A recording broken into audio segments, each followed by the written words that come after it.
The Sengoku, or Warring States period in Japan, was a time of great social upheaval and political intrigue. It was during the Unin War, 1467 to 1477, that Aoyama Tezu-san, the chief retainer of Kotaro Norimoto, lord of the magnificent Himeji Castle, plotted against the lordship. No one would have suspected it if Okiku, one of Aoyama's young maids, had not overheard him discussing his plans with his follower, Chonetsubo Jinshiro, for Lord Kotaro held him in high esteem and had even given him a fine mansion within the castle walls and a set of priceless porcelain dishes from Hebei province. Aoyama was very pleased with his spacious mansion. He was especially impressed with its protective wooden walls, which, like the impregnable castle, were covered with white plaster for fire protection. He also treasured his new set of dishes, which immediately became a valued family heirloom, and declared so precious that anyone who broke one risked being put to death.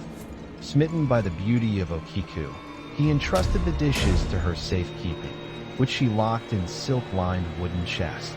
He hoped that by honoring her with his trust, he would win her affections. There were 10 dishes in the set, 3 cups, 3 saucers, 3 plates, and a teapot. They were made of the most delicate, translucent, snow-white porcelain she had ever seen. Okiku was indeed honored by Aoyama's gesture, but she was not sure of her new master's intentions. He was a famous samurai, after all, and far above her station. What could he possibly want with her, other than a fleeting romance? So she steadfastly refused his advances. Besides, she was already secretly betrothed to the handsome young samurai Kinagasa Motanabu. They met every night by the castle's main well while everyone slept, and they pledged their love for one another in the light of the moon god, Tsurugi Mikoto. When she overheard Aoyama plotting against Lord Norimoto, she knew in her heart that she was right to have refused him. That night by the well, she told Kinusuga Aoyama's plans. He vowed to seek an audience with Lord Noritomo. Unfortunately for the young lovers, Aoyama's mother had followed Okiku to see why she was sneaking about the castle in the dark. She scurried back to the mansion and told her son what she had heard and seen. Burning with jealousy and furious that a mere maid would dare defy him, he ordered his mother to remove one of the dishes from Okiku's chest without her knowledge. Terrified for her own life, the old woman bowed herself out the door. When she was out of his sight, she relaxed her guard and cackled to herself over how simple a task it would be, as female head of the household, to steal a dish from one of her maids. Having seen to the maid's demise, Aoyama sent for his faithful follower Chonetsubo and instructed him to keep Kinagasa too busy to report to Lord Noritomo, and if possible, he was to discreetly arrange for him to have a fatal accident. Once his plans were set in motion, he asked to see the dishes. To Okiku's horror, the teapot was missing.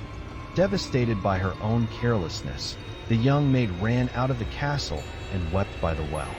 She knew the price she would have to pay for losing or breaking one of the mansion's priceless dishes was death. After 3 days and nights of letting Okiku suffer fear of death and loss of her lover's company, Aoyama went to her and offered to forgive her if she would become his lover. Knowing that her life would be forfeit if she refused him this time, she threw herself into the well and drowned. In the afterlife, she lived in the well and wandered restlessly throughout the mansion, clothed in her white burial kimono. When she learned of Aoyama's deception, she became vengeful. Her apparition appeared in the early hours of the morning and hovered over his sleeping form. Then she woke him by slowly counting to 9 and shrieking in the most hideous voice, "Where's my teapot, Aoyama?" She continued to torment the samurai in this way for months, until he became so wan and thin from lack of food and sleep that he could barely walk, let alone lift his sword. Racked with guilt over her hand and her son's misery, his mother devised a plan. She hid behind the screen in his bedroom and waited for Okiku's nightly visitation. When the ghost counted to 9, she jumped out and yelled, 10.